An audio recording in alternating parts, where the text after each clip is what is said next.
मजमून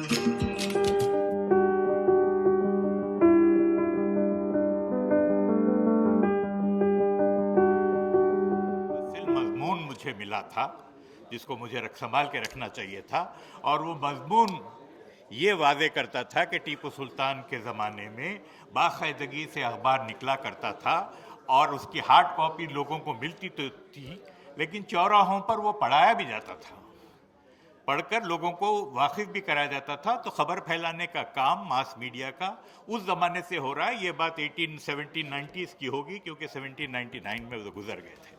खैर, ये बात एक मालूमात के तौर पर मैंने कह दी। हमको चाहिए कि हम ज़रूर इस पर मालूमात करें कि क्या वाकई अखबार की शक्ल में बाकायदा अखबार खबर देने की गरज से निकाला जाता था और उतना पहले निकाला जाता था।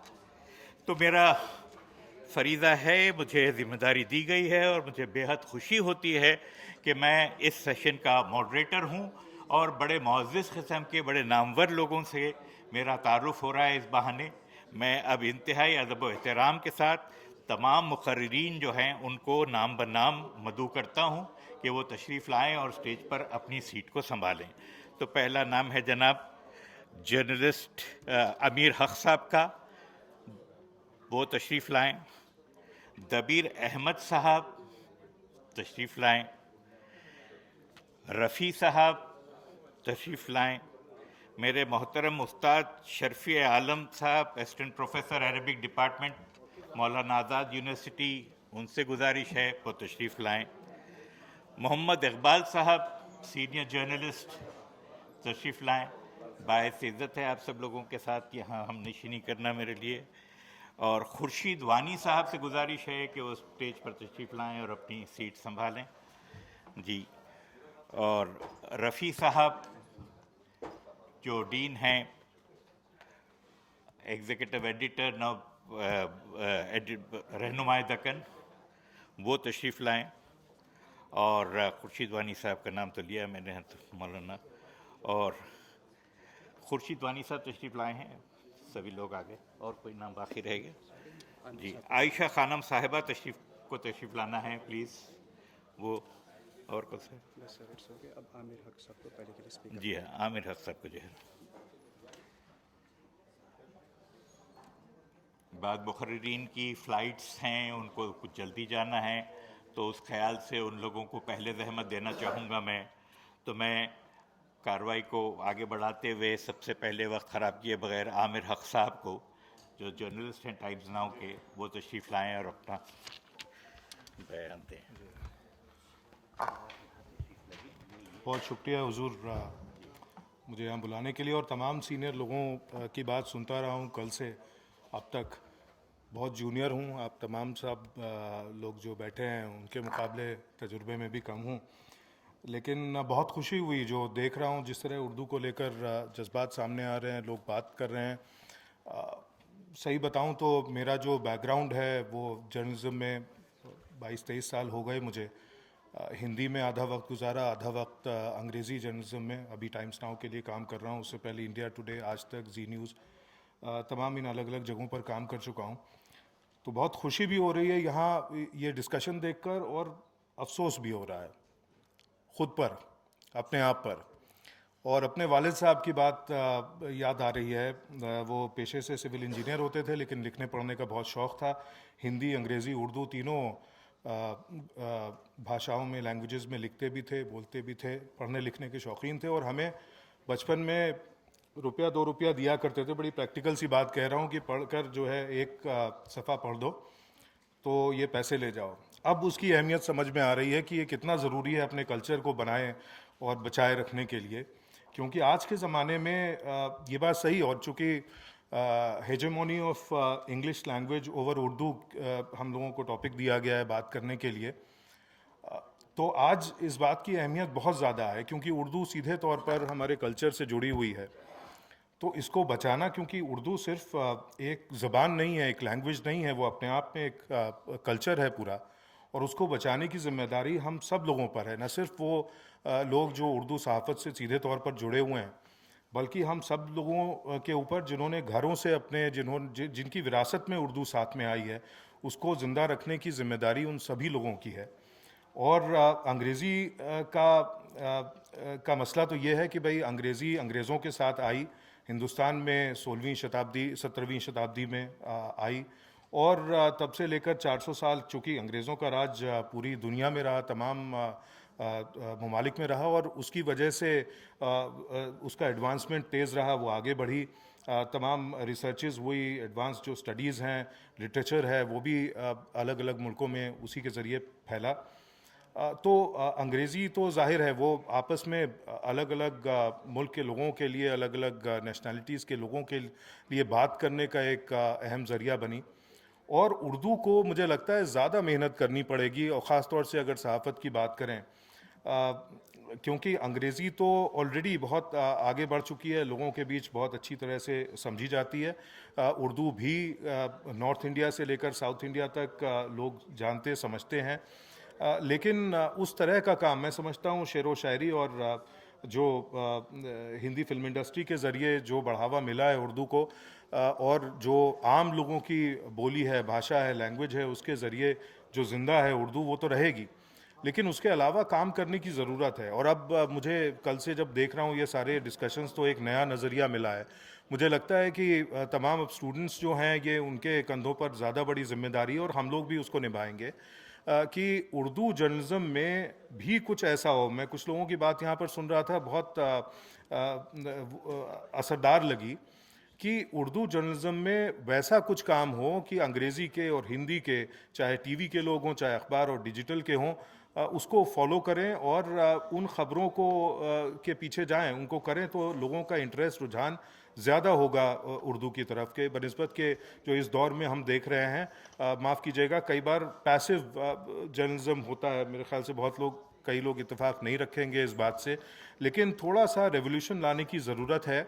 उसकी अहमियत तो किसी भी तरह से कम करके नहीं आकी जा सकती है। हमने मैं अपने चैनल में देखता हूँ और भी जहाँ जहाँ काम किया है, उर्दू जानने वाले लोग इतने कम हैं कि आमतौर पर जो मुस्लिम्स होते हैं, एम्प्लॉइज़ या रिपोर्टर्स होते हैं, उनसे उम्मीद की जाती है कि वो जाने। कोई भी ऐसा मजमून होता है तो वो हमको दिया जाता है, हम भी कई बार नहीं उसमें कर पाते हैं, तो दूसरे लोगों से मदद लेते हैं। तो ये ज़रूरत तो हमेशा बनी रहेगी, लेकिन उतने तक महदूद ना रह जाए, उससे आगे वसी उसका दायरा हो, ऐसा काम उर्दू जर्नलिज्म में हो, इसकी बहुत ज़रूरत है। और सरकार की बात कही, कुछ पिछले 1-2 दशकों में, डेकेड्स में शायद उतना साथ नहीं मिल पाया है। बहुत से सूबों में ऐसा है कि जो सरकारें हैं वो मदद करने के लिए बहुत आगे नहीं आती हैं।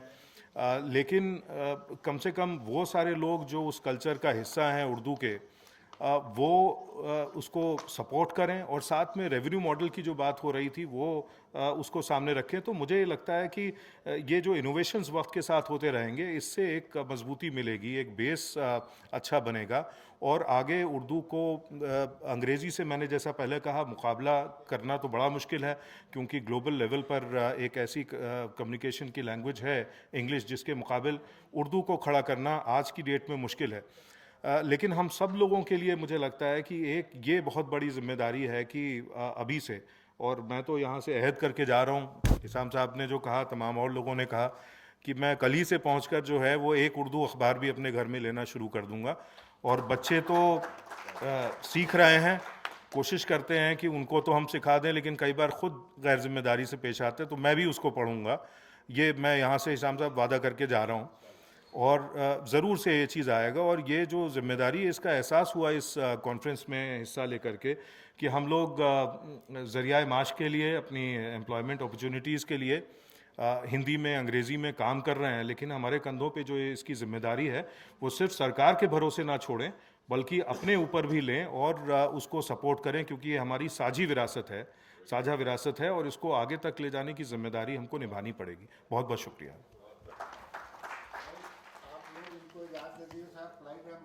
जी, इसी मुनासबत से उनको सबसे पहले रहमत दे दी हमने। बहुत शुक्रिया आपका तशरीफ़ लाने का, बहुत शुक्रिया आमिर हक साहब। आपके बयान को आपने मुख्तसर भी कर लिया इस मुनासबत से। यहाँ पर उन्वान hegemony of English and vernacular languages है, वर्नाक्युलर मीडिया। तो बात इत्तेफाक से सिर्फ अंग्रेज़ी की हुई, वर्नाक्युलर की नहीं हुई, तो मैं फिर जहन नशीन करता चलूँ कि वर्नाक्युलर के ताल्लुक से भी हमको बात करना चाहिए। मगर इस सिलसिले में एक बात मैं कह देना चाहता हूँ कि वर्नाक्युलर का जो जो इस्तेबदाद है, जो उसकी जो इस्तेमारियत है, वो सिर्फ उर्दू ज़बान के ख़िलाफ़ ही नहीं है, उर्दू मीडिया के ख़िलाफ़ ही नहीं है, वो अपने ख़ुद के मीडिया के ख़िलाफ़ भी हो सकते हैं, क्योंकि वर्नाक्युलर में फिर ज़ातीवाद भी बहुत आता है। चुनांचे इसकी एक बड़ी पर्टिनेंट मिसाल हमको तारीख में मिलती है कि जब अंबेडकर साहब अपना अखबार निकालना चाह रहे थे, जाहिर है कि वो मराठी में निकालना चाह, तो तिलक जैसी बड़ी हस्ती ने अपने अखबार केसरी में उसके मज़ामीन देना, उसके ताल्लुक से खबर देना तो छोड़िए, उसका इश्तिहार पैसे लेकर देना भी गवारा नहीं किया। तो ये एक 100 साल, 150 साल, 200 साल पुराना, बल्कि सदियों पुराना एक इस्तेमार है जो ज़बानों के ऊपर हावी रहता है, और उसको जहन में रखते हुए हमको अंग्रेज़ी की इस्तेमारियत, उनका इस्तेबदाद, उसके ऊपर भी बात करनी है और वर्नाक्युलर की बात भी करनी है। अब मैं दावत दूंगा डॉक्टर ज़मीर अहमद साहब को, जो HOD हैं Maulana Azad college, department of Urdu, Calcutta के। बायस इज़्ज़त है सर आपका तशरीफ़ लाना, प्लीज़। जी अस्सलाम वालेकुम।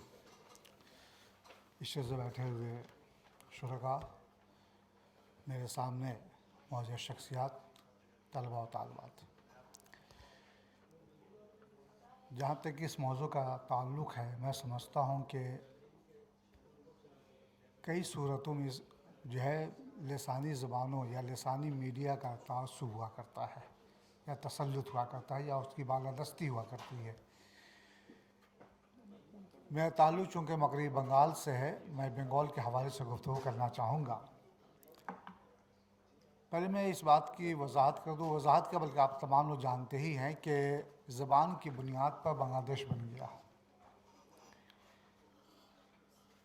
ज़बान की बुनियाद पे बांग्लादेश बना, तो लिहाजा मगरबी बंगाल में भी जो वहाँ बंगला ज़बानें बोली जाती हैं, वहाँ भी उर्दू ज़बानों या उर्दू मीडिया पर बंगला ज़बान का तसल्लुत है, उसकी बालादस्ती है। हुकूमत वक्त जो है, जो इश्तहारात देती है, वो यकीनन बंगला ज़बान को पहले तरजीह दिया करती है। उर्दू में भी, उर्दू अखबारों को भी इश्तहारात मिलते हैं। यहाँ बहुत सारी जो है बातें हमारे सामने आई कि उर्दू अखबारों को इश्तहारात नहीं मिलते। मेरा ख़्याल बिल्कुल उससे मुख्तलिफ है। चूँकि मैं बंगाल से आया हूँ, वहाँ मगरबी बंगाल उर्दू एकेडमी जो है 6 अखबारों को इश्तहारात देती है, और अच्छा खासा देती है। अभी हमारे यहाँ जो है सहाफ़त का जश्न मनाया गया। मैं तो समझता हूँ कि सिर्फ इश्तिहार में ही हम लोगों ने 40-50 लाख रुपए खर्च किए। तो भला ये कैसे कहा जाए कि भाई उर्दू अखबारों को इश्तहारात नहीं मिलते हैं? आप यकीन जानिए, उर्दू एकेडमी जब काम करती है तो उर्दू अखबारों को ही इश्तहार देती है, बंगला अखबारों को इश्तहार नहीं दिया करती। बावजूद इसके बालादस्ती उन्हीं के कायम रहती है, चूँकि वो इलाकाई ज़बान में अखबार निकल रहा है, मकामी ज़बान में अखबार निकल रहा है, इसलिए जो है उनकी बालादस्ती का कायम होना जो है यकीनन ज़रूरी भी एक तरह से है। कई तरह से हमारी बालादस्ती हुआ करती है। अब अगर आप अंग्रेज़ी अखबार की बात करें, तो मुझे याद आता है कि चार्ल्स जो अभी हुकूमत बरतानिया के बादशाह हुए, 14 ममालिक में उनकी सरबराही है, और 14 ममालिक में सरबराही होने की वजह से कोई भी अखबार इस बात की हिम्मत नहीं कर सकता है कि उनके पास कितनी जायदाद है। आप हकीकत की बात कर रहे हैं, हकीकत का हम कहाँ बयान कर पा रहे हैं। ठीक उसी तरह से उन्हें जो बरात हासिल हैं, मैं समझता हूँ कि अगर हिंदुस्तान वो आए तो यहाँ के वज़ीर आज़म को वो बरात हासिल नहीं हो पाते हैं जो उन्हें हासिल है। इससे पता ये चला कि कहीं ना कहीं जो है हम तासुब के शिकार हुआ करते हैं, चाहे वो हिंदुस्तान की सतह पे हो या फिर मकामी सतह पे हो। ठीक उसी तरह से मगरबी बंगाल में जो अखबार शाये हो रहे हैं, उर्दू के कई अखबार निकलते हैं वहाँ से, और अभी सर-10 जो अखबार, यूँ तो कागज़ कलम में बहुत सारे अखबार हैं, सैकड़ों की तादाद में हैं, लेकिन जो अखबार वहाँ निकल रहे हैं, राष्ट्रीय सहारा हैं, अखबार मशरिक़ हैं, या अब तो कुछ अखबार अवामी न्यूज़ हैं, तो ये वो अखबार हैं जो यकीनन जो है कुछ ऐसी कमियाँ वहाँ पाई जाती हैं जो हमारे उर्दू वालों को की कमी को पूरा नहीं कर पाते। होना तो ये चाहिए कि अगर कोई नौकरी के लिए इश्तहार हमारे पास आ रहा है, कोई एडवर्टीज़मेंट हो रहा है, तो उर्दू अखबार में भी इसको जगह मिलनी चाहिए।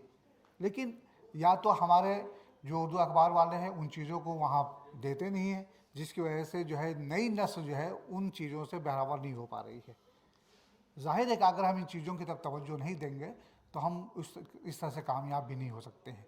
लेकिन चूँकि बंगला ज़बान में बहुत सारे अखबार निकल रहे हैं, अब बंगला ज़बान में जो भी अखबार निकलते हैं वहाँ हुकूमत वक्त जो है तो हर तरह के इश्तहारात वो बंगला वालों को दे रहे हैं, जिसकी वजह से उनकी बालादस्ती कायम है और कायम रहेगी ही। इसलिए मैं समझता हूँ सिर्फ बंगाल ही की बात नहीं बल्कि तमाम इलाकों में, यहाँ सरफराज साहब बॉम्बे से तशरीफ़ लाए हैं, वहाँ जो मराठी ज़बान में जो अखबार निकल रही हैं या उड़ीसा में जो उड़िया ज़बान में जो अखबार निकल रहे हैं, तमाम इलाकों में उनके मुकामी अखबारात को जो मराहत हासिल हुआ करते हैं वो उर्दू ज़बान में जो अखबार निकल रहे हैं उन्हें कभी भी हासिल नहीं हो सकती हैं। बहरहाल हमें ये सोचना चाहिए कि हमें अखबार किस तरह से निकालना चाहिए, और जो इश्तहारात मिलते हैं वो कम भी नहीं मिलते हैं। बहुत शुक्रिया। बहुत शुक्रिया डॉक्टर नबीर अहमद साहब का। अब मैं दावत खिताब देता हूँ मोहम्मद इकबाल सबा को, जो सीनियर जर्नलिस्ट हैं, रांची से आए हुए हैं।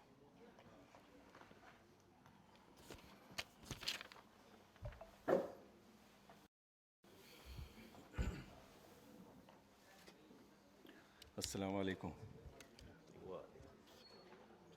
मेरी ख्वाहिश थी कि इससे क़ब्ल जो सेशन का मौजू था मैं उसमें शामिल होता, काश। तो मैं उससे ख़ुद रूबरू था इस मौजू से, इसलिए मैं उस पर बोल पाता हूँ। बहरहाल अभी जो टॉपिक है वो है उर्दू मीडिया पर अंग्रेज़ी और इलाक़ाई ज़बान की बालादस्ती। किस बालादस्ती की बात की जा रही है मुझे समझ नहीं आ रहा है।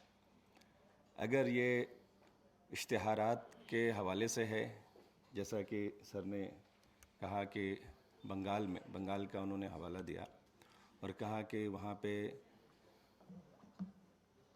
वहाँ की जो इलाक़ाई ज़बान है बंगला है, उस बंगला ज़बान में छपने वाले अखबारात को ज़्यादा इश्तिहार मिलते हैं। तो ये सभी जगह पे ऐसा होता है। हिंदी स्टेट में देखेंगे हिंदी के अखबारात को ऐड ज़्यादा मिलते हैं, उर्दू के अखबारात को ऐड कम मिलता है। वो उसकी आबादी के लिहाज से भी वहाँ की सरकारें तय करती है। अगर बालादस्ती की बात की जाए तो मैं आपको ये कहूँगा कि उर्दू मीडिया अभी खुद मुख्तार है हर मामले में। जैसे ख़बरों के मामले में भी आप देखेंगे पहले अंग्रेज़ी से ट्रांसलेट किया जाता था या हिंदी ख़बरों से ट्रांसलेट होता था, लेकिन अब ख़बरें उर्दू में मौसूल हो जाती हैं। आर्टिकल्स के मामले में बिल्कुल उर्दू में ही आर्टिकल्स आते हैं। तो अब ये बालादस्ती नहीं है उर्दू मीडिया पे किसी भी ज़ुबान का, मैं समझता हूँ। इससे बरक्स मैं अपना कुछ ज़ाती एक्सपीरियंस में यहाँ शेयर करना चाहता हूँ। मैंने 2015 में अलवतन टाइम्स उर्दू रोज़नामा के नाम से एक अखबार शुरू किया पटना बिहार से। ये मैंने बहुत ही शौक़ और ज़ौक़ से शुरू किया इसको, और एक सर्वे के बाद मैंने देखा बिहार झारखंड से हमारा ताल्लुक़ है, तो बिहार झारखंड में कुछ ऐसे मेयारी अखबार नहीं थे जो उर्दू आवाम की आवाज़ बन सके और अंग्रेज़ी और हिंदी के एट पार हो। तो मैंने ये तय किया कि मैं एक ऐसा अखबार निकालूंगा जो अंग्रेज़ी और हिंदी के एट पार हो और वो आवाज़ बने उर्दू आवाम की। फिर मैंने सर्वे कराना शुरू किया। ये सर्वे लगभग 6 महीना चला और मैंने लगभग 60 से 70 बच्चों को हायर किया था सिर्फ सर्वे के लिए। डोर टू डोर मैंने लोगों को भेजा और मैंने एक ही बात कही कि अगर आपको उर्दू आती है तो आप उर्दू में अखबार पढ़ने के लिए मेरा अखबार सब्सक्रिप्शन कराइए, और अगर नहीं आती है तो जिसे अपनी मादरी ज़ुबान कहते हैं, अपनी माँ की आबरू बचाने के लिए इस पे आप 2 रुपये खर्च कीजिए। लेकिन आपको ताज्जुब होगा ये जान के कि मसलसल 6 महीने की मेहनत के बाद भी सिर्फ 500 अखबार सब्सक्राइब हुए। मेरी क्या सोच थी? मेरी ये सोच थी कि मैं सरकारी इश्तिहारात पे डिपेंड नहीं करूंगा, क्योंकि फिर मैं उनकी बात करूंगा। अगर मैं उर्दू आवाम की बात करनी है मुझे, तो मैं सरकारी इश्तिहारात नहीं लूंगा। अगर हमारा सब्सक्राइबर 25,000 से ज़्यादा हो जाए, किसी भी अखबार को इश्तिहार जो आते हैं वो 2 तरीके से आते हैं, एक कमर्शियल और एक गवर्नमेंट साइड से। कमर्शियल जो ऐड है, ये अलमिया है उर्दू अखबार, उर्दू मीडिया के साथ, कि कमर्शियल ऐड इससे नहीं मिलते हैं। इसकी कई वजूहत हैं। कुछ अखबारात ऐसे भी हैं, इसमें मिसाल है इनकलाब है, सियासत है, मुनसिफ है, जिसको मिलते भी हैं। तो इसकी ABC एक रेटिंग होती है। ABC रेटिंग होने के बाद, अगर ABC रेटिंग है आपके पास, तभी आपको कोई कंपनी अप्रोच कर सकता है कमर्शियल ऐड के लिए। ये ABC रेटिंग कैसे होगी? जब आप अखबार पढ़ेंगे। सच तो यह है कि ये उर्दू आबादी उर्दू अखबार पढ़ना छोड़ती है।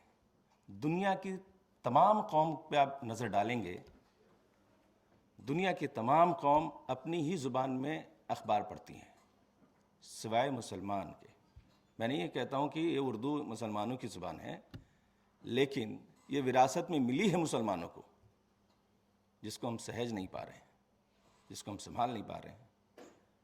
कितने लोग हैं यहाँ बैठे हुए, ईमानदारी से कह दीजिए, जो हिंदी, अंग्रेज़ी या दूसरी ज़ुबानों के साथ उर्दू अखबार एक ज़रूर लेते हैं, पढ़ते हैं। मुझे नहीं लगता है कि 50% भी लोग होंगे, या 25%, 10% भी नहीं होंगे। तो ये सब कुछ, इससे पहले भी जो टॉपिक था, इनस्टेबिलिटी, फाइनेंशियल इनस्टेबिलिटी इन उर्दू मीडिया, उसका भी सबसे बड़ा कारण यही है कि रीडरशिप नहीं है हमारे पास। रीडरशिप पैदा करना होगा, और वो तब होगा जब आपको अपनी ज़ुबान से मोहब्बत होगी, अपनी तहजीब से, अपनी ज़ुबान से। दुनिया की सारी कौम मोहब्बत करती है सिवाय हमारे। मैं इससे यहाँ आने से पहले ये सोचता था कि उर्दू का कुछ नहीं होगा। मेरी थोड़ी सोच भी बदली है यहाँ की। लेकिन जब मैंने यहाँ का माहौल देखा, यहाँ का एजुकेशन सिस्टम देखा, तो मेरी सोच थोड़ी सी बदली है, थोड़ी उम्मीद जागी है। तो आप मुस्तकबिल हैं, और यहाँ ये मानू का जो काम है वो उर्दू की मुस्तकबिल के लिए बहुत बड़ा काम कर रही है। मैं उम्मीद करता हूँ कि इंशाअल्लाह ताला आने वाले दिनों में उर्दू मीडिया राइज करेगी, और हमारी वो आवाज़ बन सकेगी। बहुत शुक्रिया। ये थे इकबाल सबा साहब जो रांची से आए हुए थे। बहुत शुक्रिया इकबाल सबा साहब आपका। आपने जो है यहाँ की मौलाना आज़ाद यूनिवर्सिटी के जर्नलिज्म डिपार्टमेंट की काविशों को सराहा और उम्मीद जताई कि इसकी वजह से उर्दू की सहाफ़त का मुस्तक़बिल कुछ ताबनाक होने की उम्मीद की जा सकती है। अब मैं दावत खिताब दूंगा मोहतरमा आयशा खानम साहिबा को, जो जर्नलिस्ट हैं और बेंगलोर से तशरीफ़ लाई हैं। आयशा साहिबा चली गई? अच्छा, तो फिर उस बीच में उस बीच में जनाब खुर्शीद वानी साहब तशरीफ ला सकते हैं अगर खुर्शीद वानी साहब कश्मीर से तशरीफ लाए। अस्सलाम वालेकुम। यहाँ पे तो वो मुशायरे का हाल हो गया है कि शायर सब शायरों की वाह वाह कर दे गए, लेकिन आखिर में अकेले रह गए। हेजमनी की बात है यहाँ, जो मौजू है हमारा कि इंग्लिश और दीगर ज़बानों की हेजमनी जो है, लेकिन इसमें ये चूँकि हम इस बैकग्राउंड में बात कर रहे हैं कि उर्दू की आलमी कॉन्फ्रेंस है, इसलिए ज़ाहिर है कि उसका फिर बाद में उर्दू और उर्दू सहाफ़त पे क्या असर हुआ। मामला असल में जो मेरी अंडरस्टैंडिंग है सर्वाइवल ऑफ द फिटेस्ट का है कि वही लोग मैदान में टिक जाते हैं जिनमें ये इस्तिताअत हो कि वो जो मैदान के जितने भी चैलेंजेस हों उनको उनके साथ नबर्द आज़मा हो और फिर कोई ऐसी अपनी सबील निकाल सके कि वो उसमें से आगे बढ़ सके। हमने 90s में जो हुआ ये बहुत ही इम्पॉर्टेंट पीरियड है कि जब ट्रांजिशन हुआ ग्लोबल लेवल पे जर्नलिज्म में, कमर्शलाइजेशन हुआ, ग्लोबलाइजेशन हुआ और उसी में मीडिया बूम भी हुआ। और यही पीरियड आप देख लीजिए कि यहाँ जो पिछले 2 दिन से उर्दू के ज़वाल की बात हो रही है, और ये अगर आप गहराई से देखें तो यही वो पीरियड है जिसमें उर्दू का ज़वाल शुरू हो गया। लेकिन उसमें यह है कि वो सर्वाइवल ऑफ फिटेस्ट का जो मामला है उसमें उर्दू वाले वो अपने तौर से वो कोशिशें उस अंदाज से नहीं कर पाए जो दीगर लोगों ने की। इंग्लिश एक ग्लोबल लैंग्वेज है और इसका बिल्कुल कोई मवाजना नहीं किया जा सकता। इसका वो इतना ज़्यादा पिछले 200 साल से 300 साल से इंग्लिश में जर्नलिज्म में जितनी भी डेवलपमेंट्स हुई वो एक दूसरे के साथ जुड़ती गई, और इस वक्त हम जिस नहज पे उसे देख रहे हैं उसका जाहिर है कि उर्दू में हम मुकाबला नहीं कर सकते।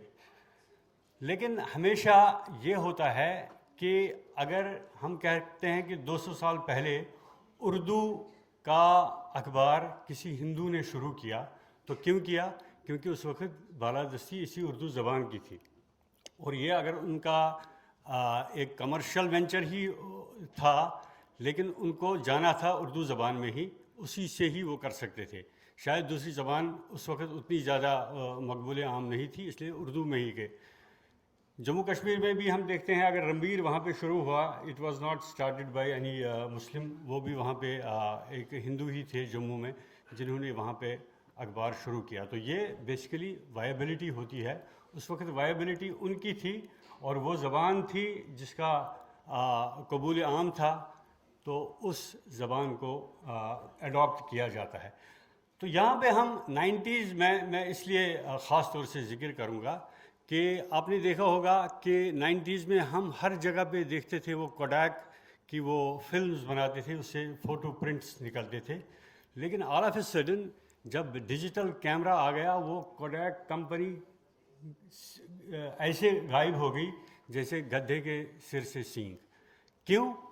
क्योंकि उस कंपनी ने जो डिजिटल आने वाला था उन्होंने पहले एनवर्साइज नहीं किया कि ऐसा होने वाला है, तो वो बिल्कुल अपनी उस प्रोडक्शन में रहे, और जब ये मामला आ गया कि डिजिटल वाले सामने आ गए तो वो उनका वजूद ही मिट गया।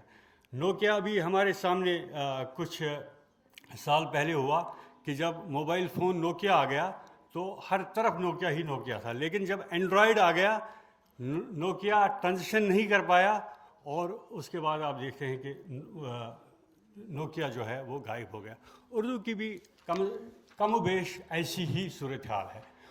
उर्दू मीडियम में जब 90s में दीगर इंग्लिश या जो रीजनल लैंग्वेजेस हैं, चाहे तेलुगु है, कहीं पे मलयालम है, कहीं पे हिंदी है अक्सर नॉर्थ इंडिया स्टेट्स में।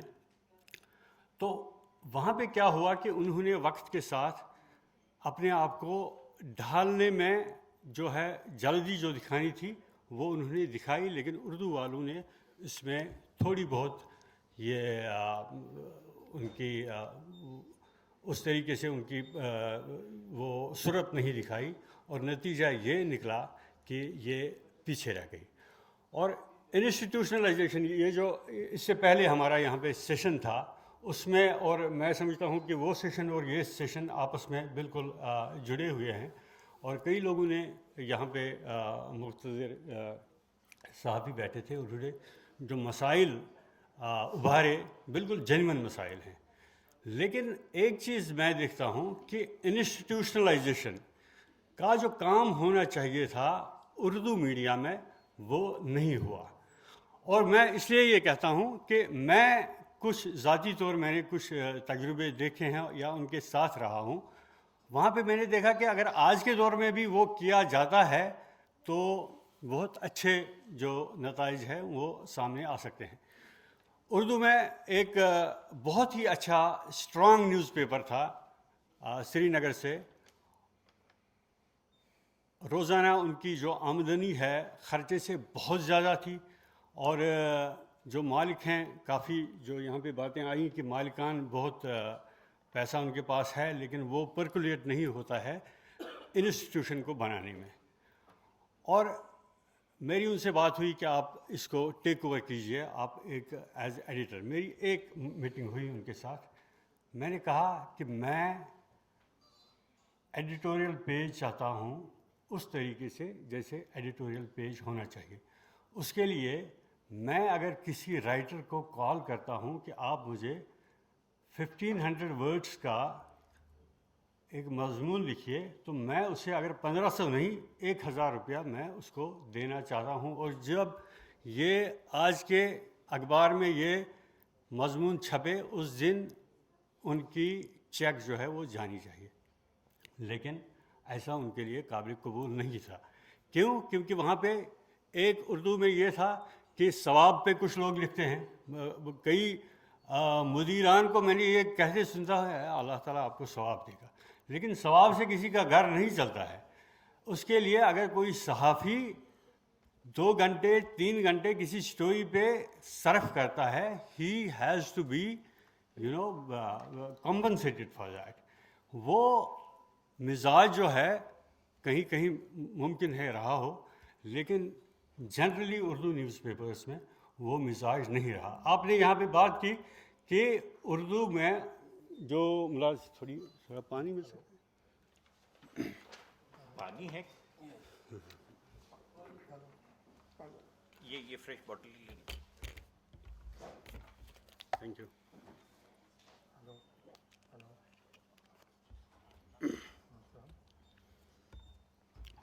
तो वो इंस्टीट्यूशनलाइजेशन बदकिस्मती से उर्दू न्यूज़पेपर्स में नहीं हो पाई। हम किसी एडिटर को 1 लाख रुपए की तनख्वाह पे आज भी, मुझे बताइए किसी भी पूरे हिंदुस्तान में किस उर्दू न्यूज़पेपर में किसी एडिटर को, हालांकि उनकी सलाहियत बहुत अच्छी है, वो कर सकते हैं, लेकिन उनको उतना पैसा नहीं मिलता है। मुझे बताइए कि किस न्यूज़पेपर में बीट रिपोर्टिंग होती है कि ये हेल्थ का बीट है, ये फिल्म का बीट है, ये एजुकेशन का बीट है। क्योंकि जो इंस्टीट्यूशनलाइजेशन दूसरे लोगों ने की, जो इंग्लिश वालों ने की, जो हिंदी वालों ने की, हम उसमें पीछे रह गए। क्योंकि हम या तो इन्वेस्ट कर, कई लोगों ने कहा कि यहाँ पे काफ़ी सरमायादार लोग हैं जिन्होंने इन्वेस्ट किया पैसे, उनको पैसा कमाने का हक है, लेकिन उसमें एतदाल होना चाहिए था। लेकिन वो एतदाल उन्होंने कायम नहीं किया, और इस वजह से उर्दू सहाफ़त जो है वो काफ़ी हद तक पीछे रही। अब आप कहते हैं कि ये एक ज़रूरत बननी चाहिए थी, लेकिन ज़रूरत क्यों बने? हम आज भी अगर कोई मजमून लिखता है उसी पुराने अंदाज से, हमारा एडिटर उन मजमून नवीस साहब को ये कहने की ज़रूरत नहीं करेगा कि भाई इस तरीके से आप मत लिखिए, आज का स्टाइल दूसरा है। क्यों? क्योंकि वो उनको पैसे नहीं देता है। अगर ये इंस्टीट्यूशनल, अगर एक प्रोफेशनल लाइंस पे ये अखबार खड़ा होता, वहाँ पे एक प्रोफेशनल एडिटर उन कलमकार हजरात को उनके साथ डिस्कशन होता, उनको वापस वो आर्टिकल जो है वो वापस भेजा जाता कि इसमें इस तरीके की कमी है, ये चीज़ इसमें नहीं है, ये चीज़ होनी चाहिए। 2-3 बार जिस तरह से मुकालमा होता है, तो ये चीज़ें अगर होती तो उससे काफ़ी हद तक हमारा उर्दू का जो मीडिया है वो शायद बच गया होता। लेकिन अभी भी बदकिस्मती ये है कि अभी भी हम बातें करते हैं बहुत, लेकिन जो रूट काज है, जो असल में जहाँ पे दर्द है, उसको उसे देखने की कोशिश नहीं की जा रही है। और वो वहीं पे है कि प्रोफेशनलिज्म और इंस्टीट्यूशनलाइजेशन वो नहीं हो रही है। उर्दू सहाफ़त में जाने वाला कोई सहाफ़ी अपने आप को महफूज तस्वुर नहीं करता, क्योंकि उसे पता है कि मैं अगर सड़क पे कभी मर गया तो मेरी फैमिली की कफालत करने वाला कोई नहीं होगा, क्योंकि ऐसा इंस्टीट्यूशन बनाया ही नहीं गया है कि जिसमें उसका पीएफ हो, जिसमें उसकी बाकी जो चीज़ें हैं वो उनका ख्याल किया जा सके। तो लेकिन ये नहीं है। मैं 18 साल मैंने अंग्रेज़ी सहाफ़त में और उसके बाद में उर्दू सहाफ़त में आया हूँ, और ये कोई, और मैं आज बड़ा ये फ़ख्र महसूस करता हूँ कि उर्दू की उर्दू में मैं अपना जो है करियर है इस वक्त वहाँ पे हूँ। तो ऐसा भी नहीं है कि कोई सूरत हाल इतनी बदकिस्मती ये है कि जिन लोगों को ये करना चाहिए था और जिनका ये भी मकसद, मैं ये कहता हूँ कि वो कौम के लिए जो कहा जाता है कि हम कौम के लिए करेंगे, भाई आप कौम के लिए मत कीजिए, आप अपनी ज़ात के लिए ज़रूर कीजिए, लेकिन प्रोफेशनली कीजिए। जब आप प्रोफेशनली ये करेंगे तो कौम के लिए खुद ब खुद ये चीज़ जो है ये सूदमंद होगी। आप कौम के बुनियाद पे आप हम ये एक बहुत ही बड़ा कारनामा करेंगे, इसमें हमको खैर दारैन हासिल होगा, ये चीज़ें अपनी जगह। लेकिन अगर आप प्रोफेशनली करेंगे, आप एक इंस्टीट्यूशन की हैसियत से करेंगे, तो वो बाकी जो चीज़ें जो आप इसके साथ वो लाहका जोड़ते हैं, ये सब चीज़ें खुद ब खुद आ जाएंगी। तो मेरा यही है कि इंस्टीट्यूशनलाइजेशन में और प्रोफेशनल लाइंस पे उस्तवार करने में हमसे गलती हो गई, और उसी का खमियाजा हमें भुगतना पड़ेगा, और तब तक जब तक हम इस पे आज सरे नौ गौर ना करें। शुक्रिया। बहुत बहुत शुक्रिया वानी साहब, बहुत ही पुरमख्त बातें की आपने, कुछ मशवरे भी दिए जिन पे अमल करना वाकई ज़रूरी है। अब मैं दावत ख़िताब देना चाहता हूँ मोहतरमा आयशा खानम साहिबा को, जो जर्नलिस्ट हैं और बेंगलोर से तशरीफ़ लाई हैं। अस्सलाम वालेकुम, good evening. I think hegemony of English के बजाय hegemony of lunch has decided this session. बहुत सारे लोग पीछे बोर्ड हो गए हैं, specially the students. How is the जोश? हाउ इज़ द जोश? हाई नहीं लग रहा है। जोश में भी हेजीमनी है। हाउ इज़ इंग्लिश, जोश उर्दू या फिर हिंदी वर्ड है। तो hopefully you are back. And what did I just do? I'm just drawing eyeballs. मतलब I just didn't start my topic. मैं इसमें expert नहीं हूँ, लेकिन मुझे पता है कि मुझे I have to draw eyeballs to connect with you all. And I am talking to the students here because they are all experts. ये सारे लोग मुझसे बहुत सीनियर हैं और बहुत एक्सपर्ट्स हैं। पिछले 2 दिनों से मैंने ये सेशन अटेंड किया, और अपने आप को मैंने एज ए स्टूडेंट महसूस कर रही हूँ कि मैं अभी सीख रही हूँ, क्योंकि मेरा ताल्लुक़ उर्दू से कम है। मैं इंग्लिश मीडिया में काम कर चुकी हूँ। एशियन एज से शुरू किया, डेक्कन हेरल्ड में काम किया, फिर आज तक, फिर स्टार न्यूज़ और अब दूरदर्शन। और उर्दू से मेरा ताल्लुक़ है तो घर में मेरे 2 अखबार आते हैं, एक इंग्लिश और एक उर्दू, द डेली सालार। और कभी कभी मैं डेली सालार पढ़ लेती हूँ, क्योंकि उसमें से कुछ शब्द चुरा लेती हूँ। जब मैं हिंदी करना होता है, हिंदी लाइव करना होता है, तो कुछ अच्छे शब्द, फ्लावरी वर्ड जो होते हैं वो मैं चुरा लेती हूँ उनमें से। तो इतना ही है मेरा उर्दू के साथ। और दूरदर्शन पे भी डीडी उर्दू पर जो खबरें होती हैं उसमें लाइव कभी कभी हो जाता है, जब बैंगलोर से कुछ खबर होती है, कुछ ब्रेकिंग न्यूज़ होती है, तो उसमें भी मेरा लाइव उर्दू में होता है, बट आधे से ज़्यादा मान लो हिंदी में ही होता है, क्योंकि जब तक मैं वज़ीर आज़म बोलती हूँ तो उनका नाम भूल जाती हूँ तो ये मेरी मुश्किल है, क्योंकि उर्दू हम लोग इंग्लिश मीडियम से पढ़े हैं, उर्दू मीडियम से नहीं पढ़े, तो जाहिर है ये हमारी शॉर्टकमिंग है। तो इसमें अच्छा, जो मैंने कल से जो सुन रही हूँ यहाँ पर, इतनी बहुत शेर व शायरी हुई और उर्दू को लेकर इतनी अच्छी तरीके से उर्दू पेश किया गया, तो मुझे भी बहुत आस हुई कि मैं भी एक शेर पढ़ूँ। करूँ, इजाज़त है? हाँ, वाहवाही मिलेगी ना? ठीक है, ज़ोर से। ठीक है।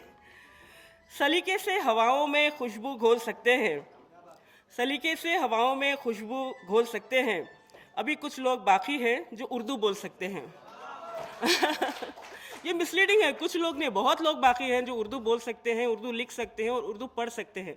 और यहाँ आने के बाद इस बात का ज़्यादा एहसास होता है कि उर्दू एज अ लैंग्वेज ख़तरे में नहीं कह सकते हम, नेग्लेक्टेड है ये, because it is because of the Urdu से जुड़े लोग हम जो है, ये शायद हमारी वजह से ही ये निगलेक्टेड है, उसको हम पीछे छोड़ दिए हैं। कहीं ना कहीं एक नए पर्सपेक्टिव्स, नए जॉब्स की तलाश में हम लोग उर्दू को कहीं ना कहीं पीछे छोड़ दिए हैं। तो ये हमारी ही गलती है। हेजीमनी जो मैंने, I am not art student but मैंने पढ़ा, hegemony is defined by Antonio Gramsci, जो बताते हैं कि एक फ़िलासफ़र थे और ये उनकी फ़िलासफ़ी और उनकी डेफिनेशन के मुताबिक hegemony is control of culture, ideology and form an opinion.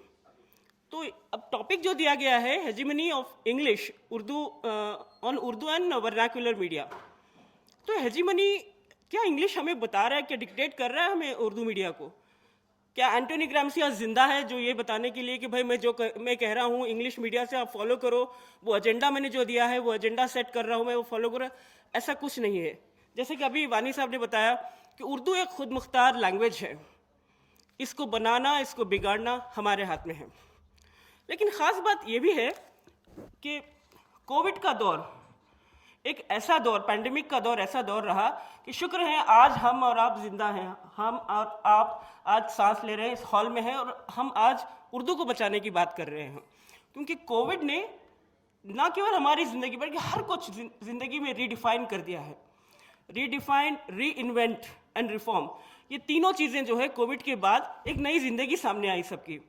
तो अगर हम इस मौके का फ़ायदा नहीं उठाते, क्योंकि अब हम भले ही अपनी ज़िंदगी को सुधारने लगे, हमें पता चल रहा है कि कैसी सेविंग होनी चाहिए, हमें क्या करना चाहिए। सो सिमिलरली अगर हम अपने प्रोफेशंस में भी रिफॉर्म, री इन्वेंट नहीं करेंगे तो हमें शायद दूसरा मौका नहीं मिलेगा। तो कोविड एक ऐसा एग्जाम्पल है जो पैंडेमिक के दौरान काफ़ी न्यूज़पेपर्स, ना केवल Urdu newspapers, vernacular newspapers, English newspapers, ये सारे न्यूज़पेपर इंडस्ट्री ठप पड़ी रही। तो ये मौका है टू री इन्वेंट। तो this is the time even Urdu media can look back. Urdu has a rich history. हम क्यों उसे एक सजावट की लैंग्वेज बनाकर पेश करते हैं मीडिया में? हम क्यों उसे शेर व शायरी में दबा देते हैं? देखिए, best example of vernacular language का सक्सेस है TV9 as a television journalist. TV9 started very late, but उन्होंने क्या किया, कन्नड़ा और तेलुगु में उन्होंने शुरू किया, बट लैंग्वेज बहुत सिंपल रखी, बोलचाल की भाषा रखी, and that clicked, that Drew eyeballs. लोग बोलते, गालियाँ देते थे, क्या लैंग्वेज है, क्या बता रहे हैं ये लोग, लेकिन उनका रेवेन्यू बढ़ा। I mean people started watching, TRP बढ़ गई, सारे चैनल्स को पीछे छोड़ दिया उन्होंने। क्यों? Because they wanted to create an impact. Aaj Tak ने भी यही किया।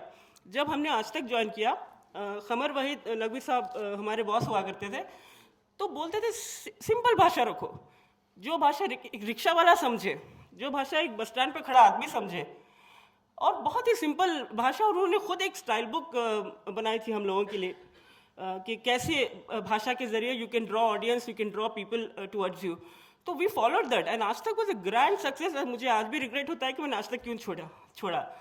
तो it is how we want to reinvent and how we want to present ourselves.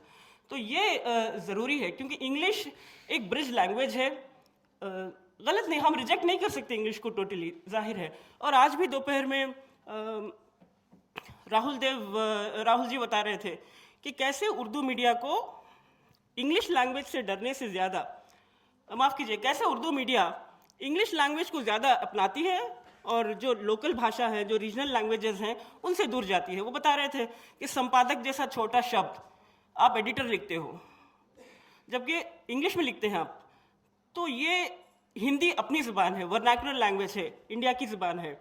तो why don't we adopt Hindi जहाँ जहाँ पर हमें ज़रूरत पड़ती है, तो हम हिंदी लैंग्वेज या फिर लोकल लैंग्वेज भी हम अपना सकते हैं। दखनी एक ऐसी लैंग्वेज है जिसमें मराठी और कई दूसरे अलग अलग भाषाओं का एक मिश्रण, एक मेल है।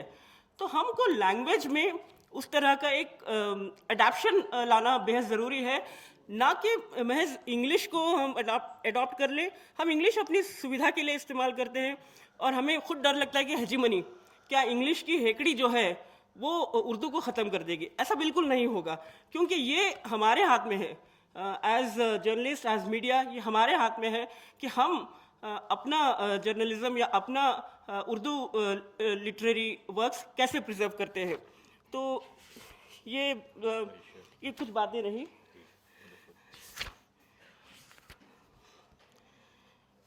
मैं मेरे अपने कलीग्स जो हैं, मैं रिपोर्टर्स, क्योंकि मैं फील्ड में काम करती हूँ, तो मैं बहुत सारे मेरे कलीग्स को फील्ड में देखती हूँ। उर्दू मीडिया के मेरे कई सारे दोस्त हैं, और हम देखते हैं कि जब वो फील्ड में आते हैं तो बहुत ही सहमे से, मतलब बहुत ही सब्र से, बहुत ही क्या कहें, अपने दायरे में रहते हैं, लिमिटेड अपने दायरे में, इंटरेक्शन नहीं करेंगे मीडिया के साथ।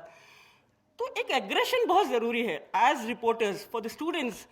एक एग्रेशन बहुत ज़रूरी है to bring out the best in you. अगर आपको लग रहा है कि आप वहाँ खड़े हैं, इंग्लिश मीडिया के 4 जर्नलिस्ट खड़े हैं, तो आपको, अगर आप एम्बिशियस हो, आप में एग्रेशन हो, तो आप आगे बढ़िए और आप पहले बाइट लीजिए, आपको कौन रोकेगा। बट उर्दू जर्नलिस्ट में, खासकर उर्दू रिपोर्टर्स में, मैंने कम देखा, उनमें एग्रेशन बहुत कम होता है। एक रिजाइंड सा एटीट्यूड रहता है, ठीक है मिल जाएगा। तो ये चीज़ें जो है यंगस्टर्स को सोचना है। एक एग्रेशन आप फील्ड में दिखाएंगे और वापस जाने के बाद एडिटर्स के सामने आप अपनी स्टोरीज पेश करेंगे एग्रेशन के ज़रिए, तो जाहिर है आपकी जो बात है, आपकी जो स्टोरीज़ है, उन्हें भी उसी तरह से हाईलाइट किया जाएगा जो इंग्लिश मीडिया में होता है, जो हिंदी मीडिया में होता है, और जो भी दूसरे वर्नाकुलर लैंग्वेजेस में होता है।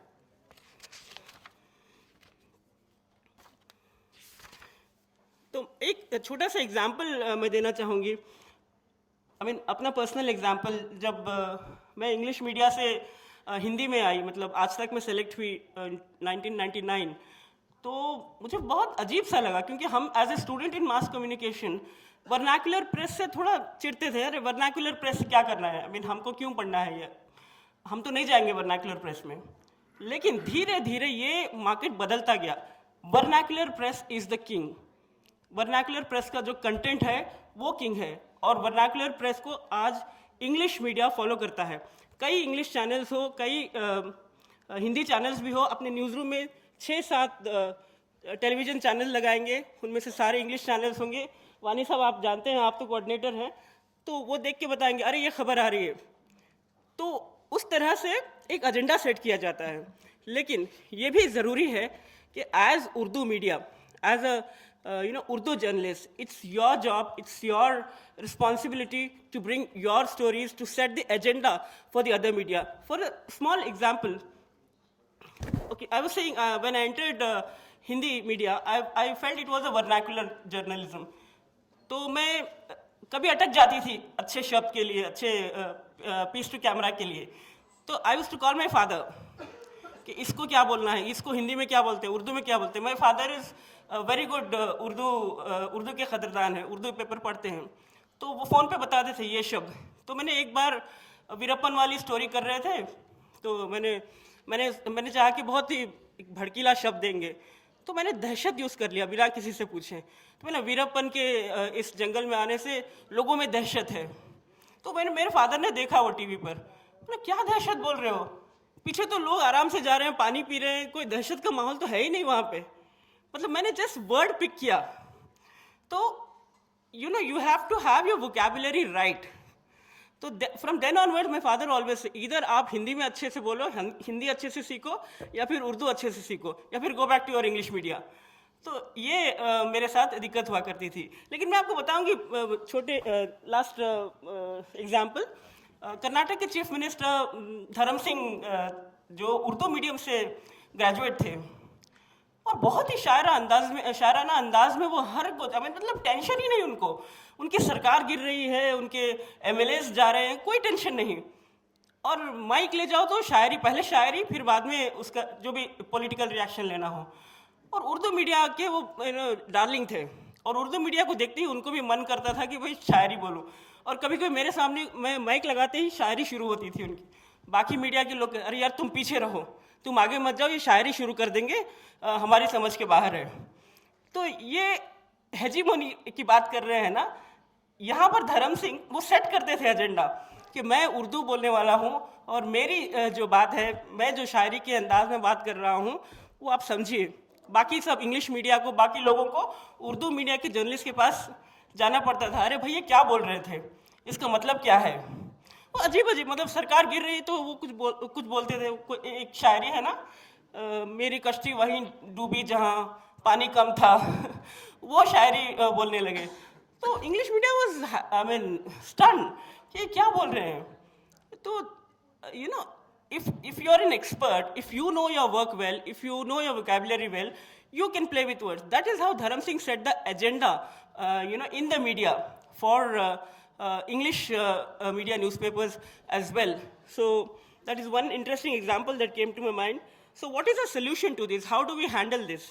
Do we reject English completely? आप बताइए, आपको लगता है कि हम इंग्लिश ना सीखें?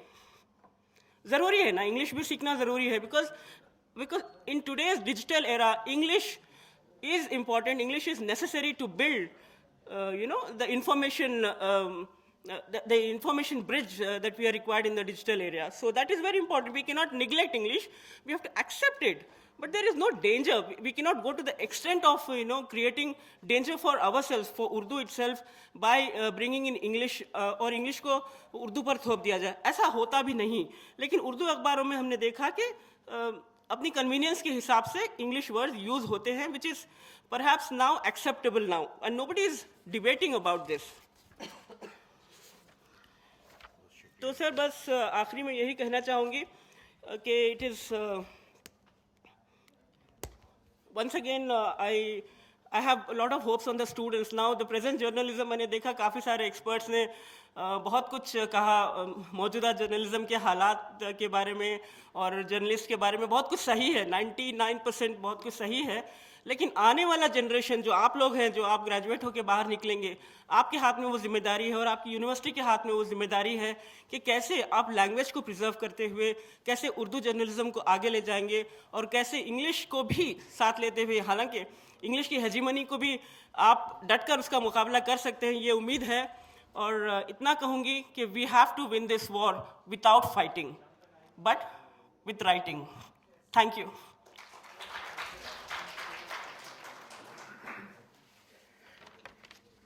अगर रफ़ी साहब यहाँ मौजूद हैं तो तशरीफ़ लाएं।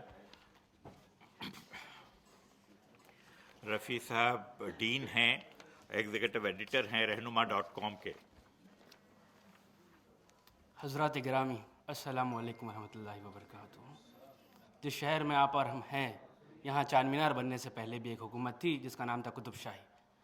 कुतुबशाही दौरे हुकूमत में बोली यहाँ की थी फ़ारसी और फरमान भी निकलते थे फ़ारसी में।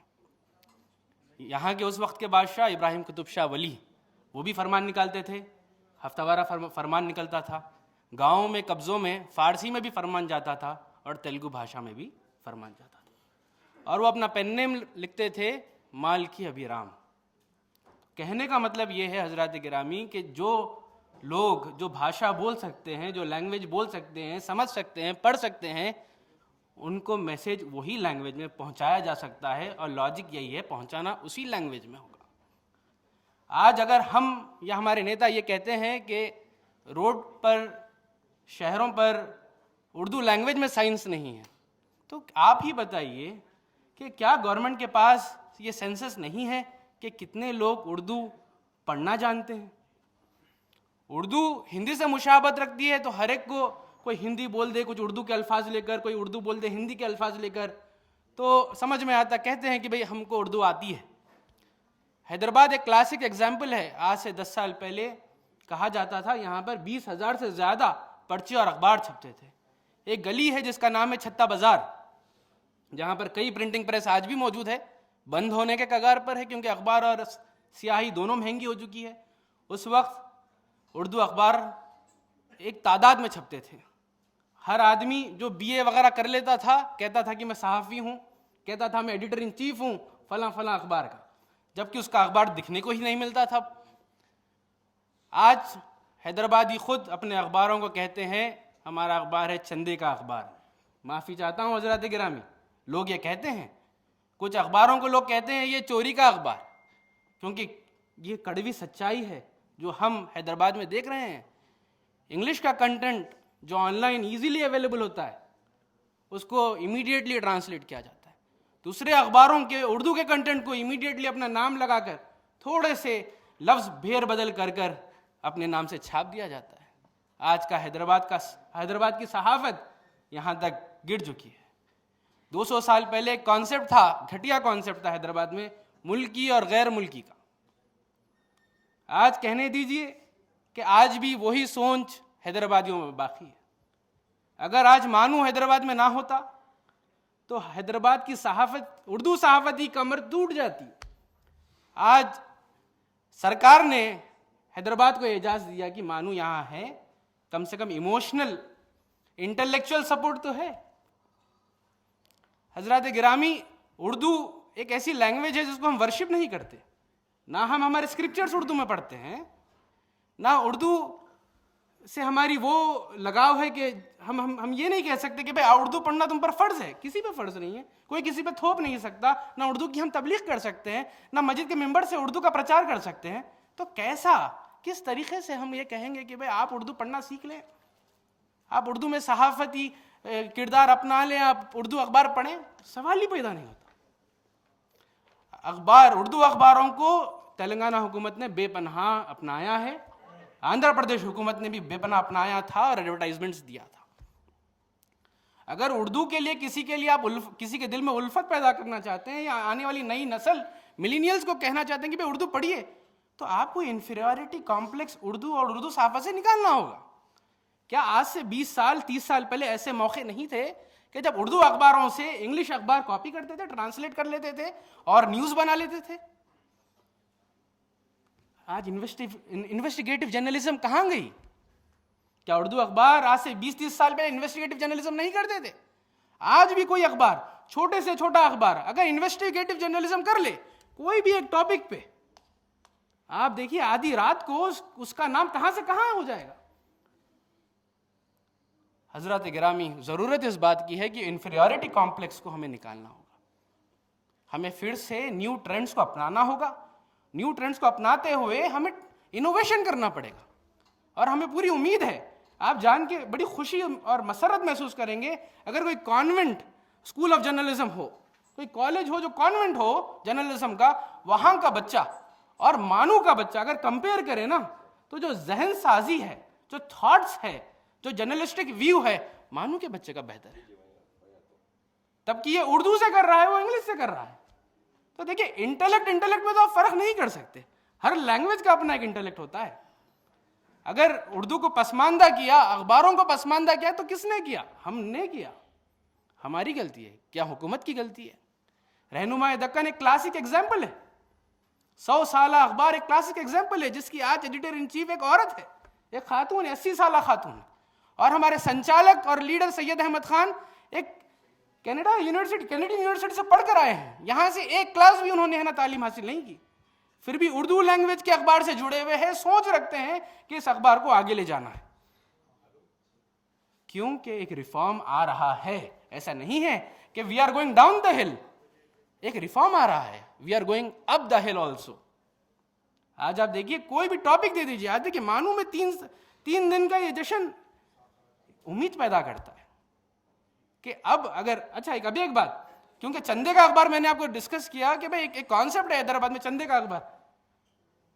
क्यों? क्योंकि उसमें चंदे के आर्टिकल्स है और हमारे सहाफ़ी चंदे के आर्टिकल्स लिखते ही क्यों हैं? क्यों रिक्वेस्ट करते हैं अखबारों से कि भाई आप हमारा आर्टिकल डाल लें?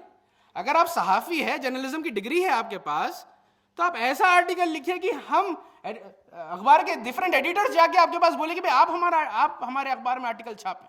क्यों नहीं होता ऐसा? ज़रूरत इस बात की है कि इनोवेशन होनी चाहिए। डिस्ट्रप्टिव टेक्नोलॉजीज़ को हासिल करना वक्त की अहम ज़रूरत है। रहनुमाए दक्कन का इसलिए भी मैं नाम लेता हूँ कि विखारुद्दीन साहब, जो कि 40 से 50 साल तक एडिटर इन चीफ रहे, आयतुल्लाह खुमैनी हो, कि फ्रांस के सरबराह हो, कि शाह फैसल हो, गद्दाफी हो, कि सद्दाम हुसैन हो, इन्होंने सबका इंटरव्यू किया। बताइए आज के ज़माने में कोई ऐसा एडिटर इन चीफ हो या कोई ऐसा जर्नलिस्ट हो उर्दू का या कोई दूसरे भाषाओं का, इंग्लिश को छोड़कर, क्या वो जाकर कर सकता है? कॉन्फिडेंस की ज़रूरत है और अपने लैंग्वेज को, हमारे अपने आप को उस लैंग्वेज से जोड़कर एक प्राउड फील करने की ज़रूरत है। हज़रात गिरामी, मैं इसी के साथ अपनी बात ख़त्म करता हूँ। एक शेर बस मुझे याद आता है, खायश से नहीं खिलते हैं फल फूल झोली में, खायश से नहीं खिलते हैं फल फूल झोली में, खायश से नहीं खिलते हैं फल फूल झोली में, वक्त की शाख को तादेर हिलाना होगा, कुछ नहीं होगा अंधेरों को बुरा कहने से, अपने हिस्से का दिया खुद ही को जलाना होगा। बहुत बहुत शुक्रिया रफ़ी साहब। आज उनके ख़िताब से ये महफ़िल तकरीबन अपने अख्ताम को पहुंचती है।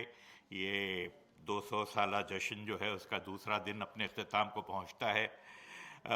बहुत कुछ सुनने को मिला, थोड़ा सा टॉपिक से हट के रही बातें, लेकिन नई बातें थीं, अच्छी बातें थीं।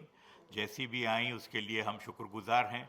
कुछ टॉपिक के समझने का भी फेर था गालिबन, और कुछ टॉपिक के समझाने का भी फेर था कि बहरहाल हम वर्नाकुलर और हेजमनी और उसकी मिसालों के ज़रिए अपने आप को कुछ, अपनी बात को कुछ ज़्यादा वादे नहीं कर सके। मैं कम ही जाता हूँ प्रेस कॉन्फ्रेंसेस में, मगर जब जाता हूँ तो 1 मिनट के अंदर ये होता है कि प्रेस कॉन्फ्रेंस के बाद अंग्रेज़ी अखबार का जमघटा फ़ौरन जमा हो जाता है चीफ मिनिस्टर के पास या मिनिस्टर के पास या सीपी के पास। लेकिन उर्दू वाले, जैसा कहा गया कि वो पीछे रहते हैं और अपने आगे बढ़ के नहीं लेते। तो वो बहरहाल, जैसे कि साहिर ने कहा कि मुफलिसी हिस्से लताफत को मिटा देती है, तो मेरा ख्याल है कि जो है ज़रा हमारी दबी हुई हालत पर माली पसमानदगी हमको जो है मजबूर कर देती कि हम थोड़ा सा अपने उसको बैक स्टेज पे लें। लेकिन उर्दू वालों के लिए ये एक बात मैं अपने तजुर्बे से कहना चाहता हूँ कि मैं जब तक ये यूनिवर्सिटी में एमए के लिए दाखिल नहीं हुआ, बल्कि एमफिल के लिए बाकायदगी से दाखिल नहीं हुआ, मैं किसी बाकायदा कोई स्कूल और मदरसे को गया ही नहीं। 1-1.5 साल उर्दू मीडियम में पढ़ा, 1 आध साल जो है तेलुगु मीडियम में पढ़ा, फिर अपने जो है अपनी ज़बान का इस्तेमाल करके प्रमोशन लेता चला गया। लेकिन मैंने ये देखा कि कितने से कितने बड़े लोग क्यों ना हो, कितने ही बड़े सहाफ़ी क्यों ना हो, मैं आपको यकीन दिलाता हूँ कि उनकी अपनी मालूमात, उनकी अपनी पहुँच भी बहुत महदूद होती है। आपके पास आपकी ज़बान का फ़ायदा है। एक ज़बान एक पूरी डिग्री, बल्कि डिग्रियों के बाप के बराबर होती है। आपने अपने ज़बान को अगर बराबर से पढ़ा हुआ है और उस ज़बान के इल्म को आप वक्त ज़रूरत अंग्रेज़ी ज़बान या किसी दूसरी ज़बान में जो है इस्तेमाल में ला रहे हो, तो आपका असर और पड़ता है। आपके पास जो सरमाया है उर्दू ज़बान के ज़रिए, जो आपके पास फ़िक्र का सरमाया है, वो बेमिसाल है। मैं चैलेंज से कहता हूँ कि उर्दू ज़बान, कही गई ये बात कि इसको फ्लावर ही रखना क्यों ज़रूरी है, ऐसा है वैसा है, वो बहरहाल एक अलग बहस है। लेकिन मैं ये आपको चैलेंज के साथ कह सकता हूँ कि दुनिया की किसी ज़बान में उतने ज़्यादा कंटेंट ऑफ गुड थॉट तो है हर ज़बान में, अच्छा थॉट भी है, लेकिन इन क्वांटिटी जितना अच्छा थॉट है और जैसा थॉट है वैसा थॉट किसी और ज़बान में भी मिलना मुश्किल है आपको। ये क्या कहते हैं, मैं खाना यूरोप के अंदाज निराले हैं, लाते हैं सुरूर अव्वल, देते हैं शराब आखिर। ये बात आपको बहुत सोचने पे मजबूर कर देती है। लेकिन इससे आगे बढ़ के आप जब इकबाल को समझने की कोशिश करते हैं तो इकबाल ये भी कहते हैं कि इन ताज़ा खुदाओं में बड़ा सबसे वतन है, जो इसका पैरहन है वो मजहब का कफन है। तो अब ये बात, ये ख्याल 2 मिसरों में, चंद अल्फाज में एक पूरा फ़लसफ़ा, एक पूरी तहरीक, एक पूरी सदी कि जो यूरोप की नेशनलिज्म की सदी थी उसका अहाता इसमें कर देती है और आपको इशारे देती है, आपको चौकन्ना करती है कि ये मज़हब के नाम पर जो वतन परस्ती का वो हो रहा है, नेशनलिज्म का हो रहा है, वो उसके अंदर एक्चुअली मज़हब जो है किनारे लग रहा है और ये मज़हब का जो है कफन बन रही है ये बात। तो ऐसे ख्यालात की बहुतात है आपकी ज़बान में। आपको दुनिया में रहना है, चाहे हिंदुस्तान में रह के अंग्रेज़ी में जर्नलिज्म करें आप, या दुनिया के किसी भी कोने में जाके आप कोई और काम करें, आपको अंग्रेज़ी आपको सहारा बनाना पड़ेगा। लेकिन आप अंग्रेज़ी के सहारे के साथ आप अपनी ज़बान में दुरुस्त रहेंगे, अपनी ज़बान के में मौजूद इल्म को कुछ हासिल किए हुए रहेंगे, आपकी इज़्ज़त बेइंतहा बढ़ेगी, बेतहाशा बढ़ेगी।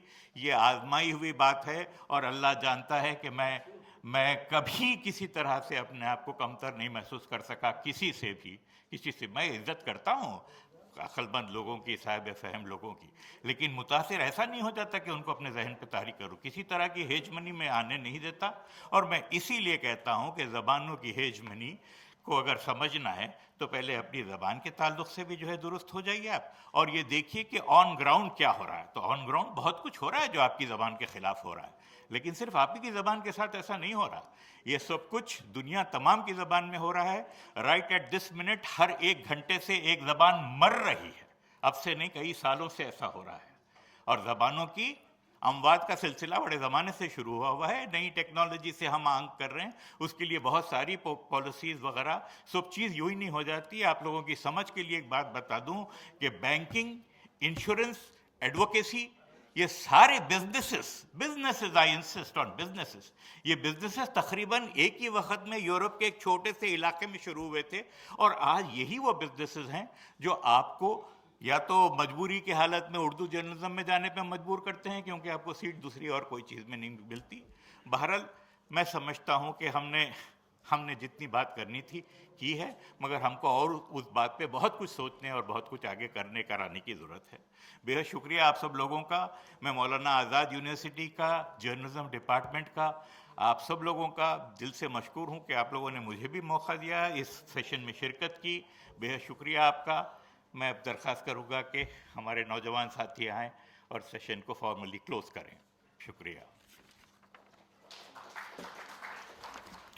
बहुत शुक्रिया सर। चूँकि आज के दिन के इस पैनल सेशन के निष्ठ का इख्तिताम हुआ चाहता है, उससे पहले कि मैं यहाँ पर ये अर्ज़ करना चाहूँगा, मैं department of mass communication and journalism की तरफ से और सारे असातिज़ा की तरफ से और अपने स्टूडेंट्स की तरफ से सभी मेहमानों का शुक्रिया अदा करना चाहता हूँ कि जो बहुत दूर से आए। सर, हम इस बात को बखूबी समझते हैं क्योंकि इतनी बड़ी हस्तियाँ हमारे बीच में आज मौजूद है। आपका काफ़ी सारा बिजी शेड्यूल रहता है, मगर उसके बावजूद भी आपने इस कीमती वक्त को समझकर हमारे साथ वक्फ किया और इस उर्दू सहाफ़त के 200 साल मुकम्मल होने के जश्न के मौके पर आपने हमारे साथ इस मजलिस में रौनक बख्शी। उसके लिए मैं आपका तहे दिल से शुक्रिया अदा करना चाहता हूँ और उसी के साथ आज के दिन के इस पैनल सेशन का इख्तिताम हुआ चाहता है। इंशाल्लाह तीसरा दिन जो कि आखिरी होगा इस बैनुल अक़वामी कॉन्फ्रेंस का, वो कल इंशाल्लाह फिर से शुरू होगा। आप तब तक के लिए दुआ में याद रखिए। उसी के साथ अस्सलाम वालेकुम।